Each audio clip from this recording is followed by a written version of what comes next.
Antay. Ba't siya nag-uumpisa Gusto na? niya kay Jomar kasi, masabay silang mag-gym. Sabay nga kami, di ba? Yun yung pag-usap namin. Akala ko ba binabantayan nyo? Kasi ikaw Hindi, kasi ano, si Ato. di naman. Kajumar. Magpapanday kami. Wala ka dyan, Wala, wala ka dyan. Kajumar. Kuya, tara, Jom. Pagpasok na pagpasok ko, kitang-kita ko rin. Ba't kailan bang nakaligit yung mga kamay niyo? Di po ay, naalalayan lang naman po.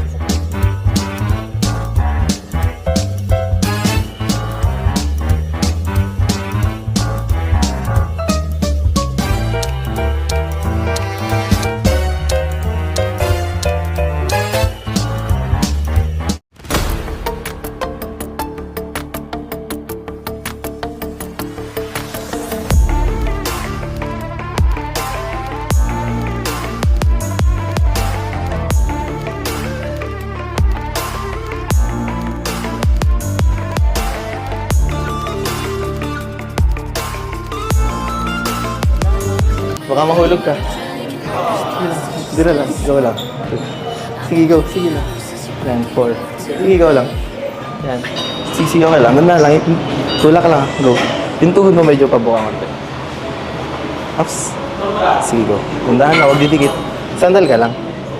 Yan, okay. Tundahan lang. Okay. Andito lang naman po. Paalalayan kita. Yan, sige po. Go po. Taas niyo po. Oops, wait lang po. Medyo labas niyo po. Labas niyo. Yan, yan. Siko. Yan, yan. Taas. Yan, sige, taas pa. Yan, okay. Dandahan lang po. Baba niyo konti. Yan, dandahan lang. Yan, okay. Sige. Go lang. Okay, go lang. Sige, nice. Yan, okay. Dalawa pa. Isa na lang. Okay, okay na. Ay.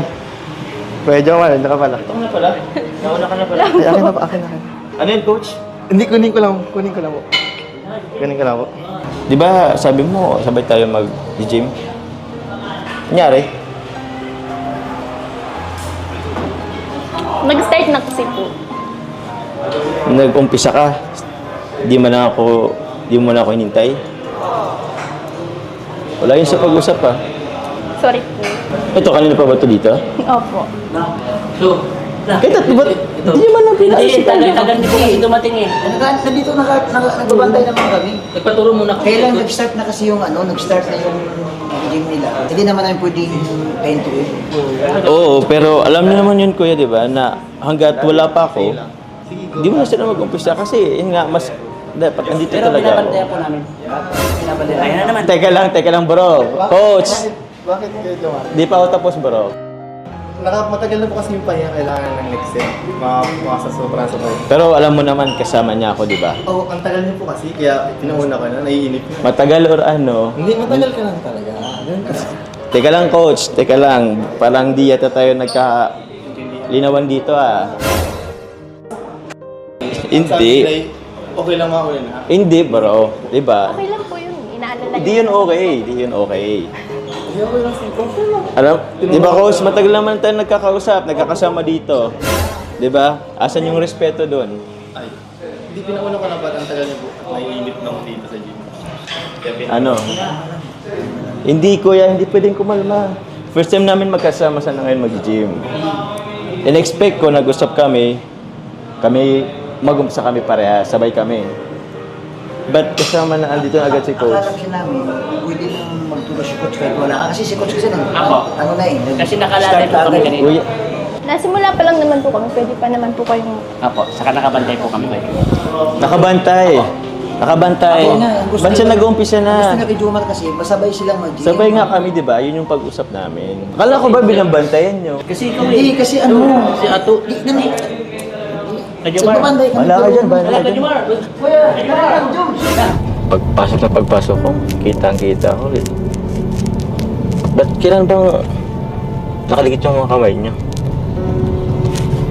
Di po ay, naalalayan lang naman po ako sa braso. Hindi yun alalay. Kilala ko yun eh. Ano pong masama doon? Coach naman po yun. Wala naman sana kaso masama. Kaso di ba nga nag-usap tayo na sabay tayo. May rason kung bakit gusto ko magsabay tayo. Nagsiselos ka ba? Hindi. Ba't naman magsiselos?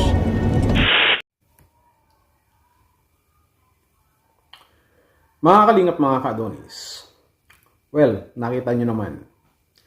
Itong napanood natin na isa sa episode ng John Carl sa vlog ni Kalingap Rab. Nakakatawa, nakakalungkot, at medyo nakakaawa ang aking mga naramdaman. Para dito kay Jomar, naawa ako. Para naman kay Coach ay medyo natatawa tayo.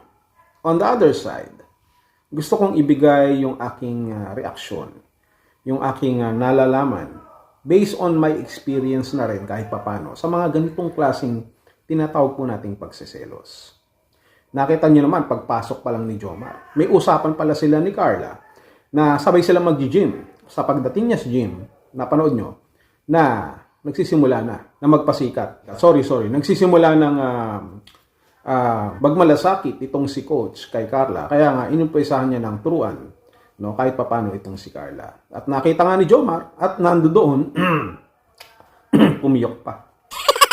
At nando doon na nagselos agad.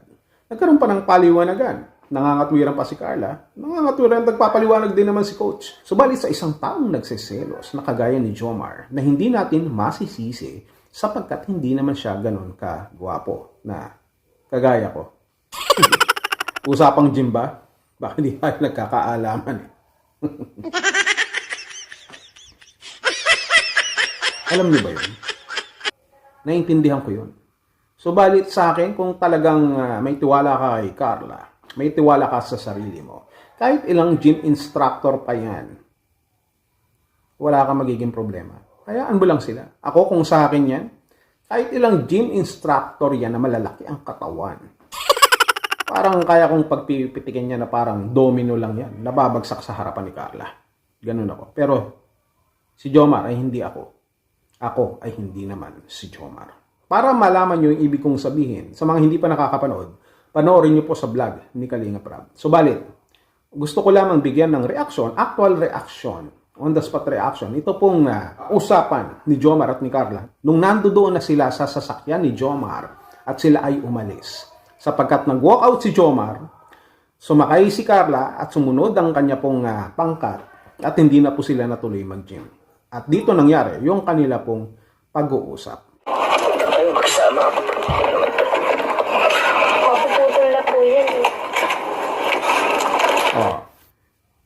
Nagsusuot ng seatbelt itong si Jomar. Hindi niya mahatak-hatak, no? So, sa kakapwersa ni Jomar, sabi ni Carla, mapuputol na daw ata yung seatbelt. Well, sa parte naman ni Jomar, no? Kung ganun lang din talaga na naramdaman mo na masama ang loob mo, talaga namang kahit anong mahawakan mo, gusto mong sirain. And this time, ay seatbelt, no? Kung sa iba-iba lang yan, lalo na dun sa mga pangit, baka pinulupot na nila sa sarili nilang leegyan at nagsakal na lamang dahil sa kanila pong sakit na nararamdaman. Ganun lang naman. Kaya nasabi ni Carla, baka maputol daw. Buti na lang. Hindi na putol, no? Kawawa naman si Jomar.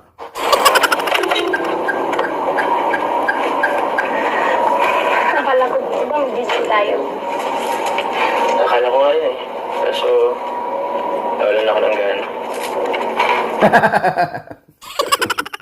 Parang hindi ka mawawala ng gana. Imbis na lumakas ka, magpalakas ka sa gym, manghihina ka pa kung gano'n na nakita mong mga eksena, no? Kasama si Coach na nagtuturo na pawisan at medyo ipineflex ang kanyang mga muscle at kasama ang iyong minamahal. Aba, talaga ng mga masasaktan ka, pero hindi ka kasi masyadong maitsura eh. Kaya, at medyo wala ka pang tiwala sa sarili mo. Kaya sabi ko, kung sa akin yan, wala akong pake. Kahit ilan pa yan. You will learn that soon, Jomar. Akala mo ba nag-usap tayo? Nasabay tayo mag-gym. Sabay naman po, anak. Hindi yun sabay. Oo nga, hindi sabay. Paano naging sabay? Nauna ka nga, Carla. No. Hindi ka na naawa kay Jomar. Kawawa naman yung tao. Pagkatapos ng lahat, ng inyong pag-uusap, ganun lang din pala ang mangyayari. Hindi pala sabay. Hindi talaga sabay. Ano ba? Nauna ka ng konti, hindi pa rin sabay. Kasi nga diba, may kinuha lang kasi ako sa bahay. Kaya ako nalit ng konti. Importante din kasi yun eh. Tapos, yun, kita ko. Mali pati si Coach. Kaya pagpasok at pagpasok ko,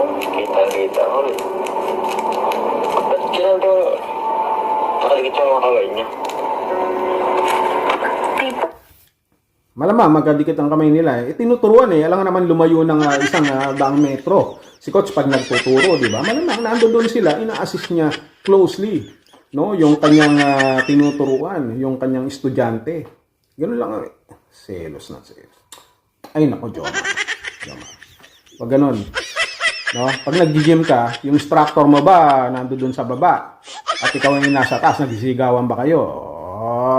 Hindi po pwede yung ganyan Ay, naalalayan lang naman po ako sa braso. Hindi yun alalay.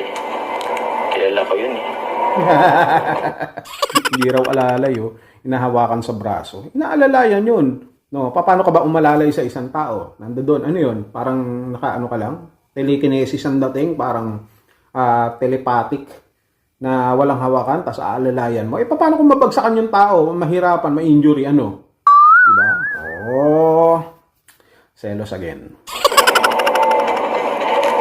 Ito pumayag. Bakit ano pong masama doon? Coach naman po yun. Wala naman sana kaso masama. Kaso di ba nga nag-usap tayo, nasabay tayo. May rason kung bakit gusto ko magsabay tayo.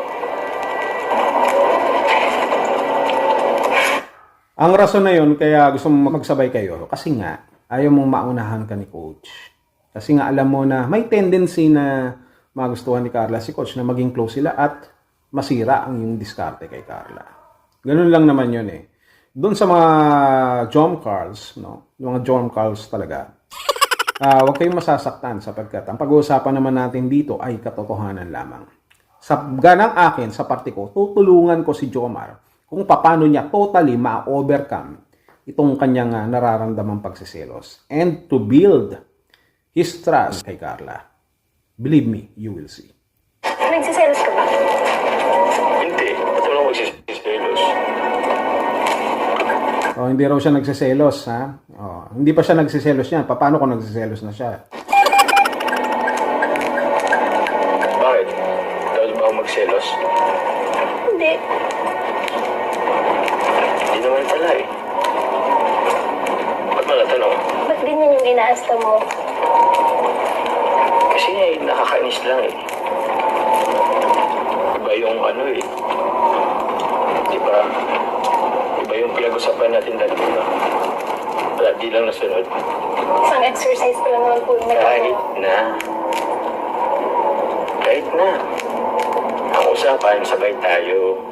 Hindi mo ba alam kung anong araw ngayon? Kaya ako bumalik sa bahay. May ginawa ako. Mamaya, malalaman mo kung bakit.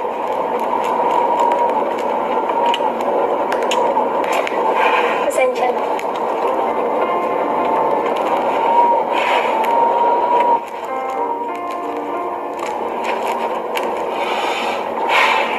Pasensya na rin.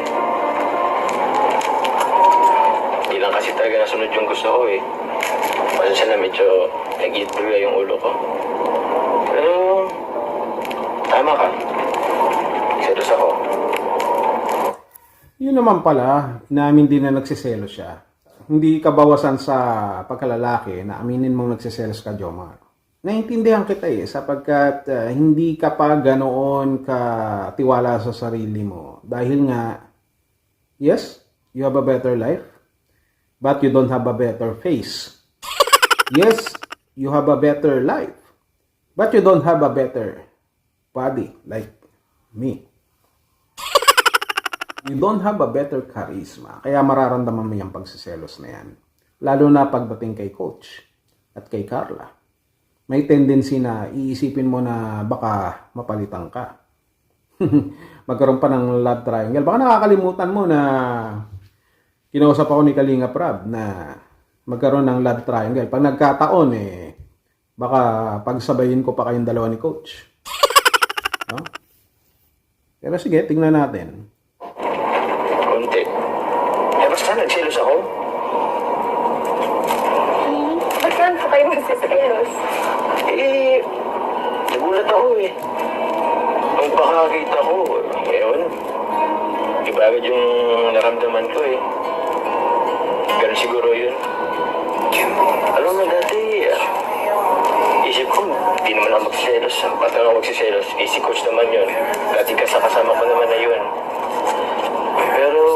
nakita ko kanina na andun ka mismo, na andun kayong dalawa mismo ni Coach. Diba? Diba sa pakiramdam? First time po kayo makita ng selos, ah. Bakit? Sama ba? Hindi naman po. Inamin din na nagselos. At sabi ni Carla, first time niya raw na makita magselos itong si Jomar. Yan ang sinasabi ko. Medyo, this is alarming. Sabi ko nga, paano kapag nagpunta na ako ng diet? Paano kapag sabay-sabay kami nag-gym? No? Ang daming magsiselos dyan. Hindi nyo, ito lang ang masasabi ko. Sample pa lang yan. Si Jomar at si Carla. Kalinga Prab, paano pag sinama mo pa ako kila Beyonce at Edu, no, kay Rosa at kay Cedric? Ha? Paano na? Tapos dito, Jomar at Carla. Selos na itong si Jomar. Paano pa? So, yung sinasabi ni Carla na first time, baka maging second time, third time, fourth time, fifth time yan. Sixth time hanggang 10th time ang pagselos na mangyayari dito kay Jomar. Sapagkat hindi lang yun, no? Ang kagandahan lang nito, Jomar, tandaan mo, yes, understandable na kapag ako nagpunta ng gym, kasabay nyo nila Carla, ay magsiselos ka talaga. Kasi mapagkakamalan akong gym instructor. Then, bukod dyan, ang magiging magkaribal na lang dito, ako at ikaw, hindi na si Coach. Bakit? Sapagkat kahit itong si Coach, mababa din yan sa akin. Pag nagkataon, sa akin nalalapit-lapit yan. Yung mga muscle niya, wala yan. At mag-hire na naman sila ng panibagong gym instructor na hindi mo dapat pagsilosan sapagkat lahat ng inahire na gym instructor nababading sa akin. Pero madali naman ako magbigay. No? Madali naman. It's really hard to see someone else, especially your love, na makita na kasama silang masaya ng ibang tao. Especially kung iisipin mo na mas nakakalamang itong tao na ito sa'yo. But then again, nagsisimula pa lamang kayo pa lang dalawa ni Carla ay nagbi-build up ng isang strong foundation, strong relationship. Kahit pa sabihin natin yan na content lamang, but eventually, we cannot say kung itatadhana na magiging kayo, kagaya nila Roel at Rachel, well, why not? Kung loloobin, why not? Pero gaya ng sabi ko, yung tiwala sa isa't isa, tiwala muna sa sarili mo, tiwala sa partner mo ay napaka-importante. Sapagkat kung hindi mangyayari yan, you will always crying, ended up being hurt. No? Ended up being hurt sa mga bagay na nakikita mo, na kasama ng iyong minamahal. Paano na? Paano na? But from this situation, di ba? Napapa-English pa ako eh. No? From this situation, Jomar, dito natin makikita kung talagang para sa iyo, si Carla, para sa iyo. Kahit ilan pang magagandang lalaki, ilan pang mas mayaman, ilan pang mas makisig sa iyo, kapag minahal ka ng isang Carla, ng isang tunay at tapat na babae, hindi ka ipagpapalit niyan. Sabi nga nila, hahamakin ng lahat, masunod ka lamang. Bulag ang pag-ibig, ang dami pang iba. Sabi nga ni Pedro Calderon de la Barca, cuando amor no es locura, no es amor. Which is, ang ibig sabihin, when love is not madness, it is not love. Yun ang kapaliwanagan dyan. So, ibig sabihin, may mga bagay na hindi ka nakikita. Nawawala ka sa sarili, sa tamang pag-iisip, pagdating sa usapin ng pag-ibig. Sapagkat hindi mo nakikita yung mga mas malalaking bagay, sapagkat you are already contented doon sa isang bagay na mas mahalaga sa iyo. And this time, ang mahalaga kay Carla ay ikaw, Jomar, na kahit ano pa nakikita niyang makikinang ng mga brilyante diyan sa kapaligid na yan, pipiliin at pipiliin ka pa rin niya sapagkat ikaw ay napaka-espesyal sa kanya. It's very natural. It's a form of love, kahit pa paano, expression of love, yung pagdating sa usapin ng pagsiselos. Pero hindi sa lahat ng pagkakataon sapagkat alam natin ang pagsiselos, kapag sobra, ay nakakasama din naman. Lahat ng bagay na sobra ay nakakasama. Look at me. Sobrang gwapo, nakakasama.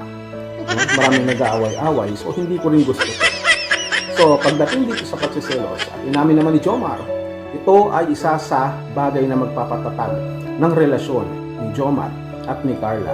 At bilang mga Jom Carl fanatics, sama na tayo dyan, ay we are hoping na maging mas matibay pa ang kanilang relasyon. Kaya para dito kay Jomar, hayaan mo na, si coach lang yan, hindi pa ako yan.